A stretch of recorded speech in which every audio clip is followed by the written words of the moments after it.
Damos gracias al Señor por poder seguir cantando y alabando y glorificándolo a Él por sus grandezas, por las cosas que hace en nuestro medio. Damos gracias al Señor, pido que tomen asiento. Queremos compartir en esta mañana de la palabra del Señor. Doy gracias por el privilegio de poder estar acá. El texto que queremos compartir se encuentra en Marcos capítulo 5, versículos 21 al 43. Marcos 5, 21 al 43. Voy a dar lectura por la versión NVI. Y seguimos en el contexto de lo que se viene tratando, el encuentro. Yo puse entre los encuentros y desencuentros con Jesús, que es la temática que se viene llevando. Yo puse como título el encuentro de Jesús con los afligidos. Acá en este relato se mencionan dos personas que tuvieron un encuentro con Jesús en medio de su aflicción, en medio de sus angustias. Lo vamos a tratar mayormente el encuentro de Jesús con la mujer con el flujo de sangre. El encuentro de Jesús con Jairo ya fue predicado por Pastor Rudy la semana pasada. Le vamos a pegar algunas pinceladas también porque está dentro de un contexto, es un relato dentro de otro relato. Así que queremos dar inicio con la lectura del texto y después vamos desmenuzando algunos versículos y compartiendo de lo que el Señor quiere decirnos. Dice así la palabra del Señor, versículo 21 de Marcos 5. Después de que Jesús regresó en la barca al otro lado del lago, se reunió alrededor de él una gran multitud, por lo que él se quedó en la orilla. Llegó entonces uno de los jefes de la sinagoga, llamado Jairo. Al ver a Jesús, se arrojó a sus pies, suplicándole con insistencia: «Mi hija se está muriendo. Ven y pon tus manos sobre ella para que se sane y viva». Jesús se fue con él y lo seguía una gran multitud, la cual lo apretujaba. Había entre la gente una mujer que hacía 12 años padecía de hemorragias. Había sufrido mucho a manos de varios médicos y se había gastado todo lo que tenía sin que hubiera servido de nada, pues en vez de mejorar iba de mal en peor. Cuando oyó hablar de Jesús, se le acercó por detrás entre la gente y le tocó el manto. Pensaba: si logro tocar siquiera su ropa, quedaré sana. Al instante cesó su hemorragia y se dio cuenta de que su cuerpo había quedado libre de esa aflicción. Al momento también Jesús se dio cuenta de que de él había salido poder, así que se volvió hacia la gente y preguntó: ¿quién me ha tocado la ropa? ¿Ves que te apretuja la gente?, le contestaron sus discípulos, y aún así preguntas: ¿quién me ha tocado? Pero Jesús seguía mirando a su alrededor para ver quién lo había hecho. La mujer, sabiendo lo que había sucedido, se acercó temblando de miedo y arrojándose a sus pies le confesó toda la verdad. «Hija, tu fe te ha sanado», le dijo Jesús. «Vete en paz y queda sana de tu aflicción». Todavía estaba hablando Jesús cuando llegaron unos hombres de la casa de Jairo, jefe de la sinagoga, para decirle: «Tu hija ha muerto. ¿Para qué sigues molestando al maestro?». Sin hacer caso a la noticia, Jesús le dijo al jefe de la sinagoga: «No tengas miedo, cree nada más». No dejó que nadie lo acompañara, excepto Pedro, Jacobo y Juan, y el hermano de Jacobo. Cuando llegaron a la casa, el jefe de la sinagoga, Jesús notó alboroto y que la gente lloraba y daba grandes alaridos. Entró y les dijo: «¿Por qué tanto alboroto y llanto? La niña no está muerta, sino dormida». Entonces comenzaron a burlarse de él, pero él los sacó a todos y tomó consigo al padre y a la madre de la niña y a los discípulos que estaban con él, y entró a donde estaba la niña. La tomó de la mano y le dijo: «Talita cum», que significa: «Niña, a ti te digo, levántate». La niña, que tenía 12 años, se levantó enseguida y comenzó a andar. Ante este hecho, todos se llenaron de asombro. Él dio órdenes estrictas de que nadie se enterara de lo ocurrido y les mandó que le dieran de comer a la niña.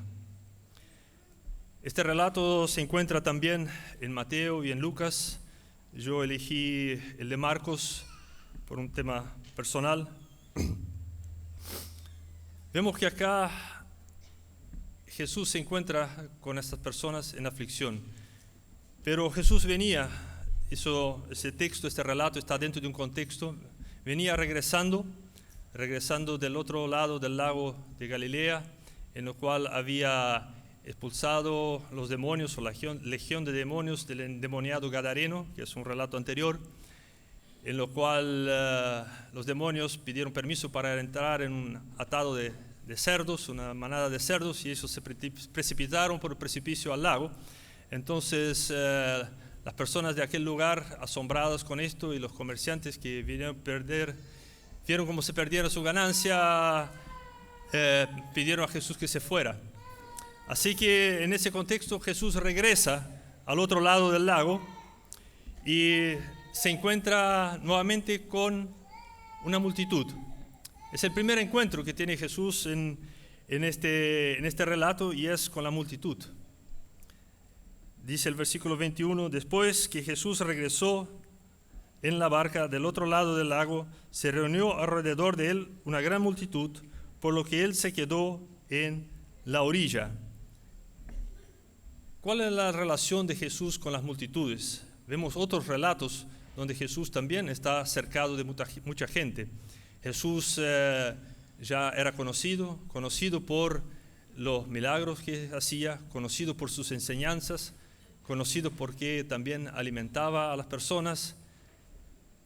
Jesús enseñaba, sanaba enfermedades, expulsaba demonios, aliviaba las aflicciones, mostraba misericordia. Este era el Jesús a lo cual estaban acudiendo las multitudes, acudiendo las personas. Y esta era la relación que él tenía con estas multitudes. No despreciaba a nadie, sino que acogía a todos.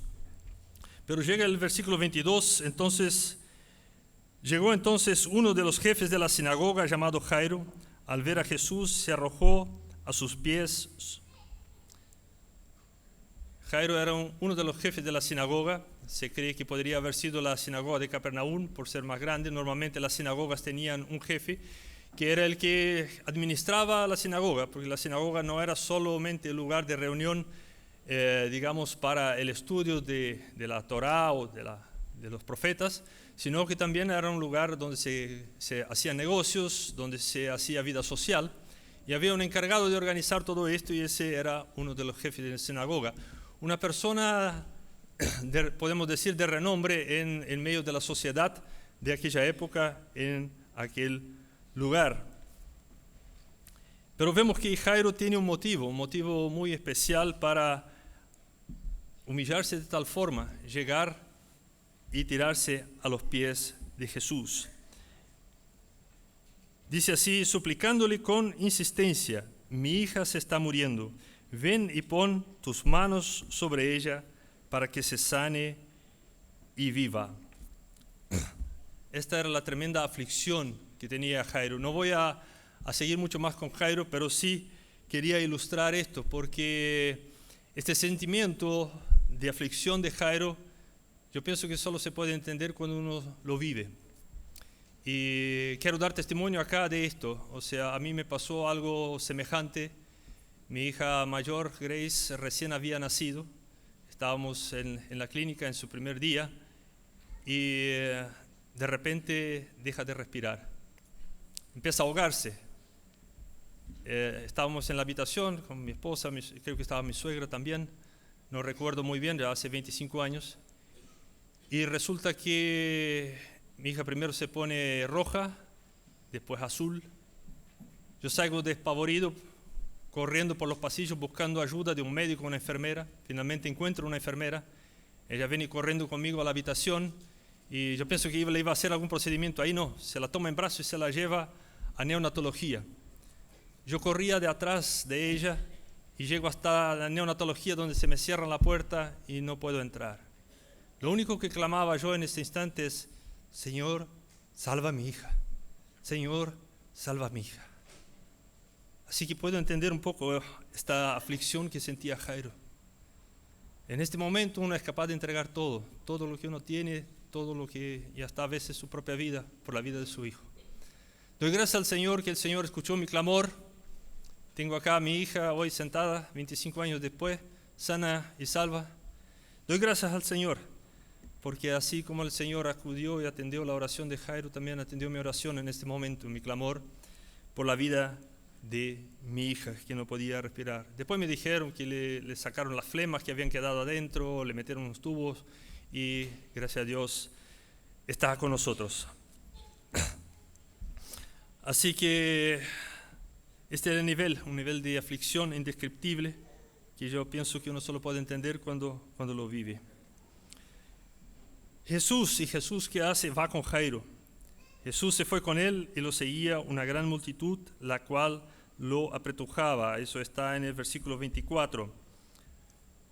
Y ya entramos al versículo 25, que dice así: había entre la gente una mujer que hacía 12 años padecía de hemorragias y había sufrido mucho a manos de los médicos y se había gastado todo lo que tenía, todo lo que era, y esto sin que hubiera servido para nada, pues en vez de mejorar iba de mal en peor. Así que entre la multitud se encontraba una mujer afligida también por este problema de salud, pero que además de su aflicción física tenía el problema de la ley de la época. La ley que estaba establecida está relatada en Levíticos. Voy a leer solo el versículo 15 el capítulo Levíticos 15, versículo 25, que dice así: cuando una mujer tenga flujo continuo de sangre fuera de su periodo menstrual, y cuando se prolongue el flujo, quedará impura todo el tiempo que dure, como durante el periodo. Además, quedaba impura para la sociedad de la época. Además, tenía que estar, de cierta forma, tener ciertos cuidados, tenía cierta incomodidad. No podía estar en todos lugares. Así que vemos una aflicción, 12 años que padecía de una enfermedad de flujo de sangre y que más encima le hacía impuro. Vemos el versículo 26, el tema de los médicos. Y acá un tema delicado, el tema de la medicina. Algunos tal vez usen esos textos como este para decir, no vamos al médico, esperemos que el Señor nos sane. Yo tampoco soy muy adicto a ir a los médicos. Cada vez que voy al médico encuentran algo. Así que,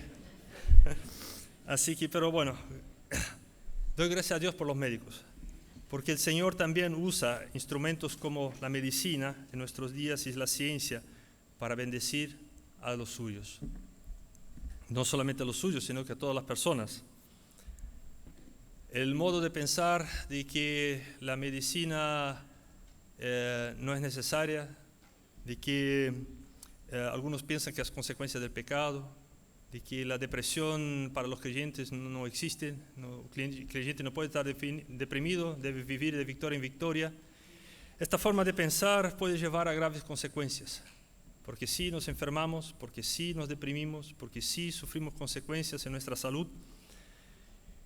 Debemos dar gracias al Señor que hoy por hoy la tecnología ha avanzado mucho, la medicina también, mucho más que en la época en la cual se encontraba esta mujer.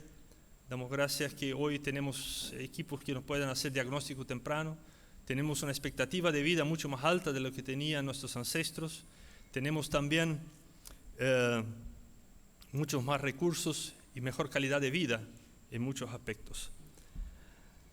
Así, pero qué decir, a pesar de los recursos, el Señor sigue siendo necesario. Usa muchas veces estos recursos para sanarnos a nosotros. No debemos jamás despreciar la medicina. Yo pienso que el Señor está ahí, por ejemplo, en la vacuna de la poliomielitis. Yo pienso que el Señor estuvo ahí dirigiendo a estos científicos que descubrieron esta vacuna, porque qué tremendo beneficio es para los niños en esta época de no tener que sufrir con una tan grave enfermedad y que además tiene consecuencias de por vida.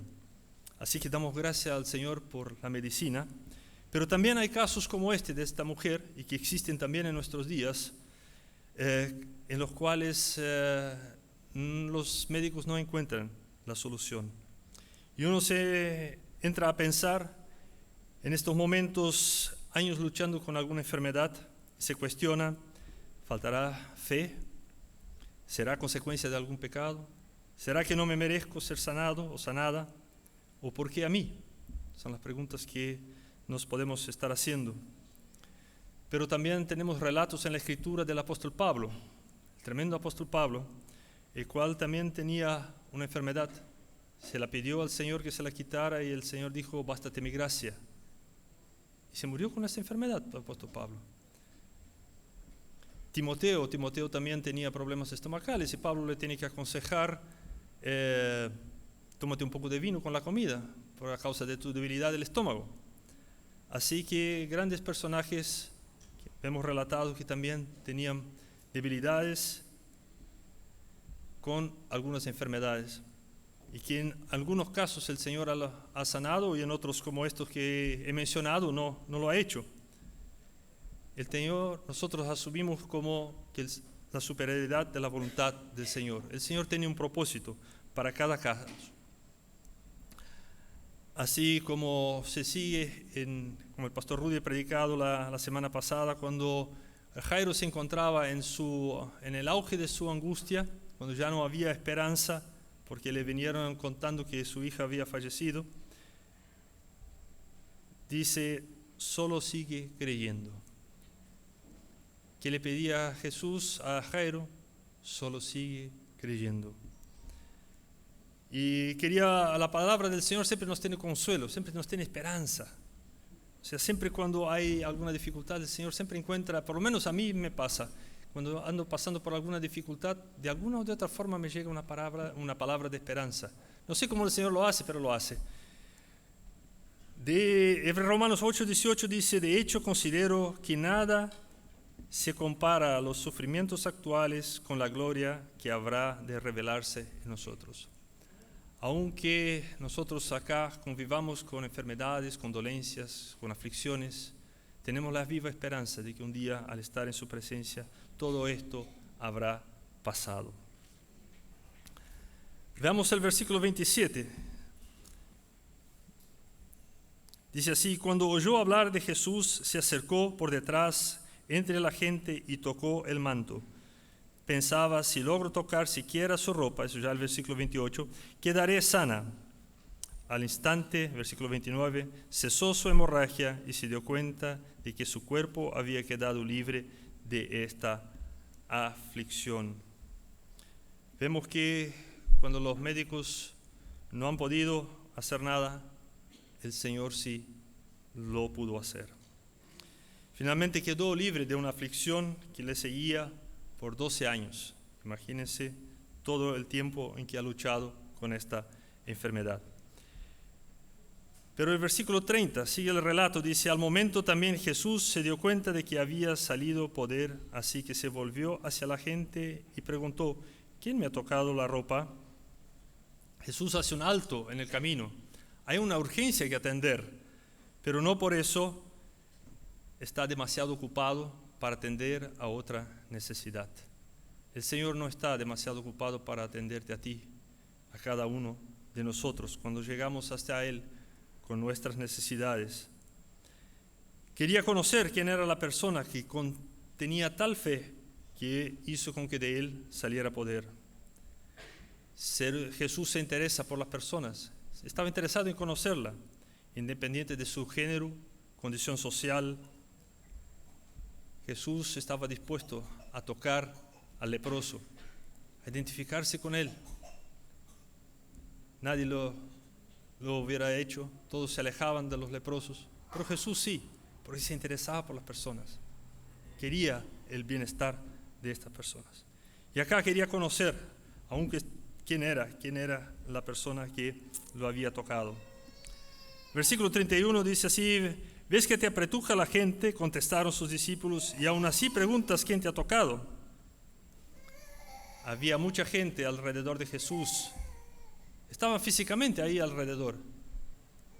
Pero la persona que estaba más cerca de Jesús espiritualmente en este momento era esta mujer.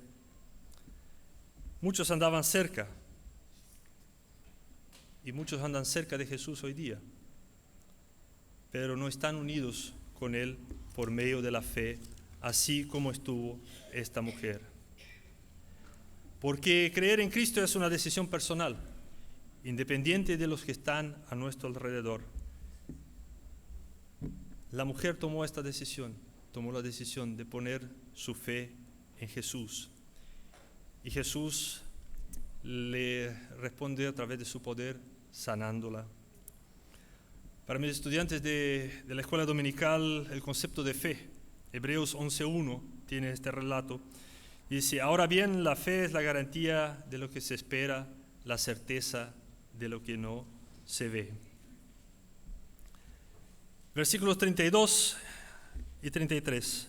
Pero Jesús seguía mirando a su alrededor para ver quién lo había hecho. La mujer, sabiendo lo que había sucedido, se acercó temblando en medio de miedo y arrojándose a sus pies, le confesó toda la verdad. Intentó pasar desapercibida, pasar piola, como se dice acá en Chile, pero no le fue posible. Tenía temor por lo que tal vez le pudiera hacer la gente que estaba alrededor. Estaba impura en medio de ellos. Pero también con vergüenza. A mí también me daría vergüenza contar estos hechos que le estaban pasando de su enfermedad. Pero finalmente, humilde delante del Señor, se revela no solamente al Señor, sino que a todos los que estaban ahí, los estaban escuchando. Si Jesús estaba con muchas personas a su alrededor. Y damos gracias al Señor por este relato, porque lo tenemos hoy, en nuestros días, para alentar, animar nuestra fe, animarnos en el Señor. Versículo 34 dice, hija, tu fe te ha sanado. Y le dijo Jesús, vete en paz y queda sana de tu aflicción. La sanidad confirmada por Jesús, la paz que produjo el alivio de la aflicción, el alivio no solamente físico, pero también mental. Y Mateo 11:28 dice, bueno, yo recuerdo de memoria, la voy a leer porque recuerdo de memoria la versión Reina Valera, y acá está la NVI. Vengan a mí todos ustedes que están cansados y agobiados, y yo les daré descanso.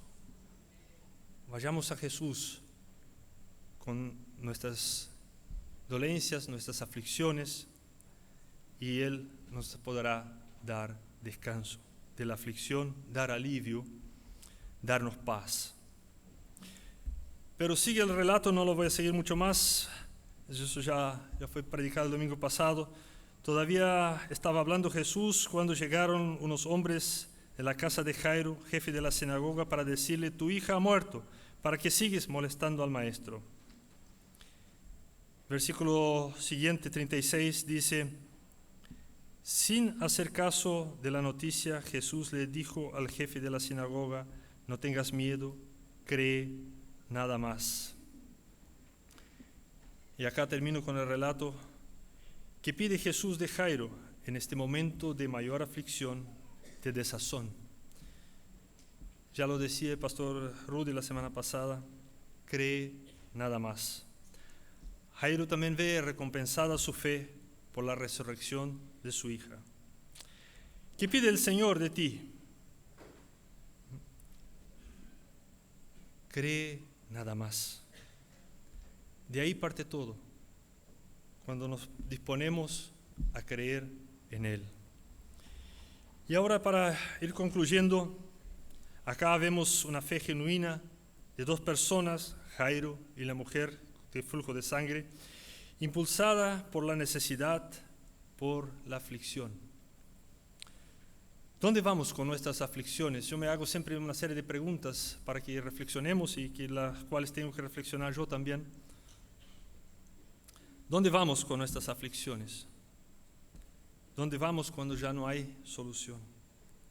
las llevamos delante del Señor.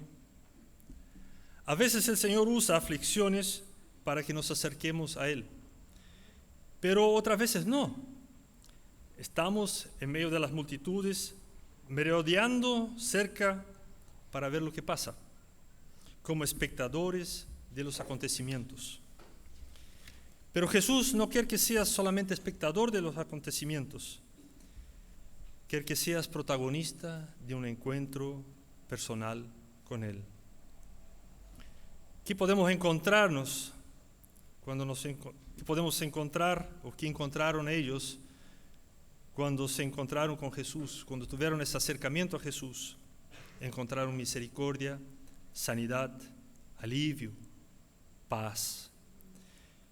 ¿Qué podemos encontrar nosotros cuando nos acercamos a Jesús? Puedo decirles todo esto y mucho más. ¿Qué le pidió Jesús a Jairo en este encuentro? Cree nada más. Cree nada más. ¿Qué pide Jesús de ti al encontrarte con Él? Creer nada más. En esta tarde Jesús quiere tener un encuentro contigo. ¿Cuál será tu respuesta? ¿Seguirás siendo espectador del encuentro de otros con Él? Hoy tuvimos el bautismo donde vimos reflejado y pudimos ser testigos del encuentro que ellos tuvieron con Cristo, lo manifestaron públicamente. ¿O serás protagonista de un encuentro personal con Jesús? ¿Estás dispuesto a poner tu fe en Jesús? Dejo esas preguntas para nuestra reflexión. Oremos. Querido Padre Celestial, damos gracias por tener estos relatos de estas personas que llegaron ante ti con tremendas aflicciones y tú, sin mediar ninguna cosa de por medio, atendiste a sus necesidades. Señor, damos gracias por esta fe de esas personas que se hizo pública para que nosotros hoy veamos fortalecida nuestra fe. Señor, damos gracias por haber tenido la oportunidad de encontrarnos contigo en dado momento y también hacer pública nuestra fe. Damos gracias por estos que se han bautizado hoy, que tuvieron este encuentro contigo y la hicieron pública. Señor, en estos momentos tal vez algunos se estén preguntando qué es necesario y vemos en tu palabra la respuesta: es necesario creer para tener ese encuentro contigo. Poner nuestra fe en Jesús. Señor, que los que estén en aflicción o los que estén merodeando nomás para ver lo que pasa, puedan tener este encuentro contigo y puedan experimentar de este alivio, de esta misericordia tuya, de esta sanidad, esta fortaleza que tú nos das para seguir adelante día a día, independiente de nuestra situación. Damos gracias, Señor, por tu palabra. Damos gracias que podemos depositar en ti nuestra fe y que en ningún momento seremos defraudados. Damos gracias en el nombre de Jesús. Amén.